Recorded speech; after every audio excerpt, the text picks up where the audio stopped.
ರಾಜಕುಮಾರಿ ಹಾಗೂ 4 ರಾಜಕುಮಾರರು.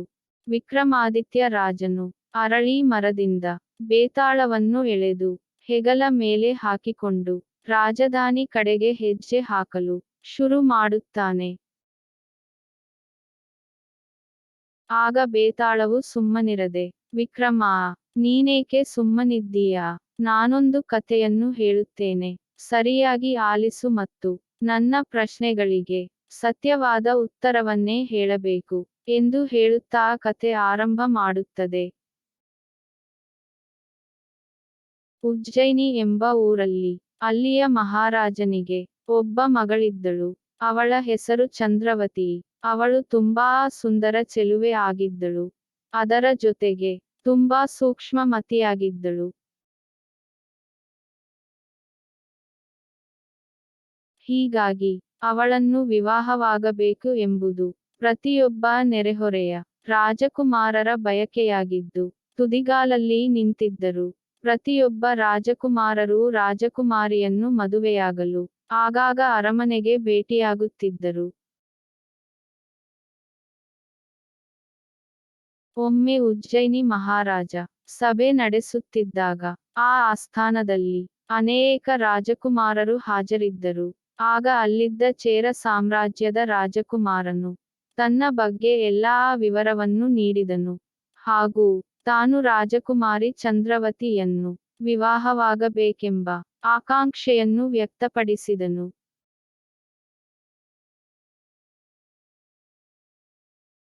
ಇದರಿಂದ ಮಹಾರಾಜ ತುಂಬಾ ಹರುಷಗೊಂಡು ಆ ರಾಜಕುಮಾರನಲ್ಲಿ ಏನೆಲ್ಲಾ ವಿಶೇಷ ಗುಣಗಳಿವೆ ಎಂದು ನೋಡುವ ಕಾತುರವನ್ನು ವ್ಯಕ್ತಪಡಿಸಿದನು. ಅದಕ್ಕೆ ರಾಜಕುಮಾರನು, ಮಹಾಪ್ರಭು, ನಾನು ಬಿಲ್ಲು ವಿದ್ಯೆಯಲ್ಲಿ ಪಾರಂಗತ. ಕಣ್ಣಿಗೆ ಬಟ್ಟೆ ಕಟ್ಟಿಕೊಂಡಿರುವಾಗಲೂ ಕರಾರುವಕ್ಕಾಗಿ ಪ್ರಾಣಿಯ ಕಣ್ಣಿಗೆ ಗುರಿ ಇಡುತ್ತೇನೆ ಎಂದನು.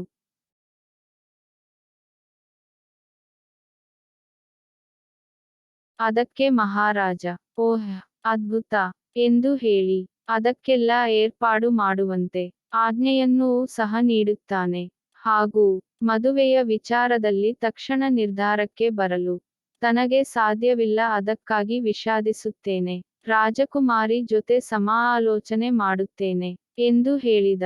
ಹಾಗೂ ಮಂತ್ರಿಗೆ ಕರೆದು ಅರಮನೆಯಲ್ಲಿ ತಂಗಲು ರಾಜಕುಮಾರನಿಗೆ ಸೂಕ್ತ ವ್ಯವಸ್ಥೆ ಮಾಡಿ ಎಂದು ಆದೇಶ ನೀಡುತ್ತಾನೆ.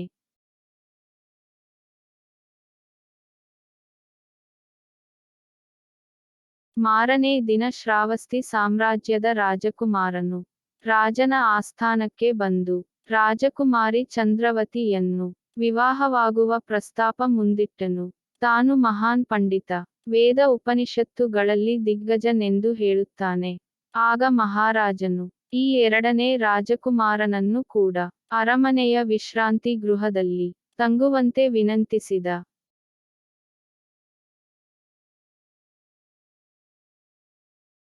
ಮೂರನೇ ದಿನ ಮತ್ತೊಬ್ಬ ರಾಜಕುಮಾರನು ಉಜ್ಜಯಿನಿ ಮಹಾರಾಜನ ಆಸ್ಥಾನಕ್ಕೆ ಆಗಮಿಸಿ ತಾನು ರಾಜಕುಮಾರಿಯನ್ನು ವಿವಾಹವಾಗಬೇಕೆಂಬ ಪ್ರಸ್ತಾಪ ಮುಂದಿಡುತ್ತಾನೆ. ಹಾಗೂ ನಾನು ಅದ್ಭುತ ವಸ್ತ್ರಗಳನ್ನು ನೇಯಬಲ್ಲೆ. ಈ ವಸ್ತ್ರಗಳು ಲಕ್ಷಗಟ್ಟಲೆ ಚಿನ್ನದ ನಾಣ್ಯಗಳನ್ನು ತಂದುಕೊಡುತ್ತವೆ. ಇದರಲ್ಲಿ ಸ್ವಲ್ಪ ನಾಣ್ಯಗಳನ್ನು ನನ್ನ ಸ್ವಂತಕ್ಕೆ ಬಳಸಿಕೊಳ್ಳುತ್ತೇನೆ.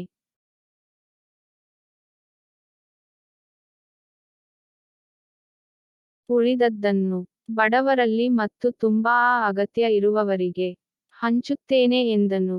ಹಾಗೂ ಮಹಾರಾಜನಿಗೆ ತಾನು ತಂದಿದ್ದ ರೇಷ್ಮೆ ವಸ್ತ್ರದ ತುಂಡೊಂದನ್ನ ಸಮರ್ಪಿಸುತ್ತಾನೆ. ಎಂದಿನಂತೆ ಈ ರಾಜಕುಮಾರನಿಗೆ ಸಹ ಅರಮನೆಯಲ್ಲಿ ವಸತಿ ವ್ಯವಸ್ಥೆ ಕಲ್ಪಿಸಲಾಯಿತು.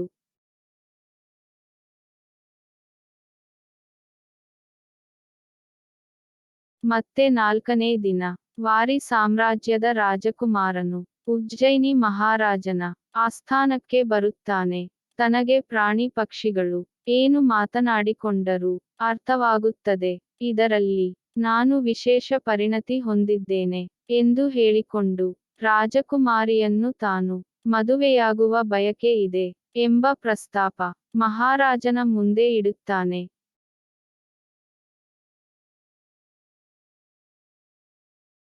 ಈ ರಾಜಕುಮಾರನಿಗೂ ತಂಗುವ ವ್ಯವಸ್ಥೆ ಮಾಡಿಕೊಡಲಾಗುತ್ತದೆ. ಅರಮನೆಯಲ್ಲಿ ಈಗ ಸಂದಿಗ್ಧ ಪರಿಸ್ಥಿತಿ ಉಂಟಾಗುತ್ತದೆ. ರಾಜಕುಮಾರಿಯನ್ನು ಮದುವೆಯಾಗಲು 4 ರಾಜಕುಮಾರರು ಕಾಯುತ್ತಿದ್ದಾರೆ. ರಾಜಕುಮಾರಿ ಚಂದ್ರವತಿಯ ತಂದೆ ತಾಯಿಗೆ ಇಕ್ಕಟ್ಟಿನ ಪರಿಸ್ಥಿತಿ ಉಂಟಾಗಿದೆ. ರಾಜಕುಮಾರಿಗೆ ಸರಿಯಾದ ವರ ಆಯ್ಕೆ ಮಾಡುವುದೇ ಒಂದು ದೊಡ್ಡ ಚಿಂತೆಯ ವಿಷಯವಾಗಿ ಪರಿಣಮಿಸಿತು.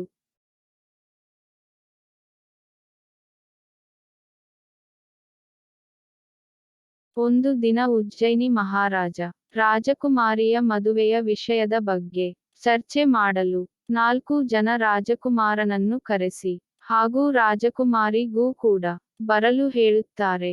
ಮಹಾರಾಜನು ರಾಜಕುಮಾರಿಗೆ ಈ 4ರಲ್ಲಿ ಒಬ್ಬರನ್ನು ನಿನ್ನ ಪತಿಯಾಗಿ ಆಯ್ಕೆ ಮಾಡಿಕೊಳ್ಳಬೇಕೆಂದು ಸೂಚಿಸುತ್ತಾನೆ.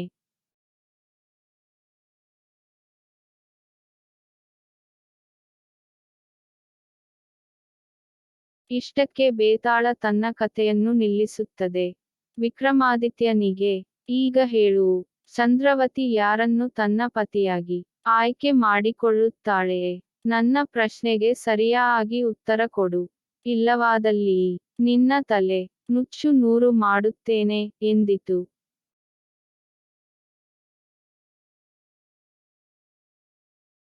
ಅದಕ್ಕೆ ರಾಜ ವಿಕ್ರಮಾದಿತ್ಯನು, ರಾಜಕುಮಾರಿಯು ಯುದ್ಧರಂಗದಲ್ಲಿ ಹೋರಾಡುವ ಧೀರನನ್ನೇ ವರಿಸಬೇಕೆಂದು ನಿರೀಕ್ಷಿಸಲಾಗುತ್ತದೆ. ಆದ್ದರಿಂದ ಚಂದ್ರವತಿಯು ಚೇರ ರಾಜಕುಮಾರನೊಂದಿಗೆ ವಿವಾಹವಾಗಿರಬೇಕು.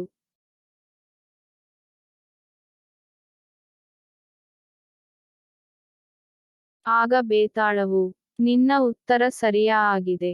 ಆದರೆ ನಾನು ಎಚ್ಚರಿಕೆ ನೀಡಿದ್ದರೂ ಮೌನವನ್ನು ನೀನು ಮುರಿದಿದ್ದೀಯ. ನಾನು ನಿನ್ನನ್ನು ಬಿಟ್ಟು ಹೋಗುತ್ತೇನೆ ಎಂದು ವಿಕ್ರಮಾದಿತ್ಯನ ಹೆಗಲಿನಿಂದ ನೇರವಾಗಿ ಅರಳಿ ಮರದತ್ತ ಹಾರಿ ಹೋಗುತ್ತದೆ.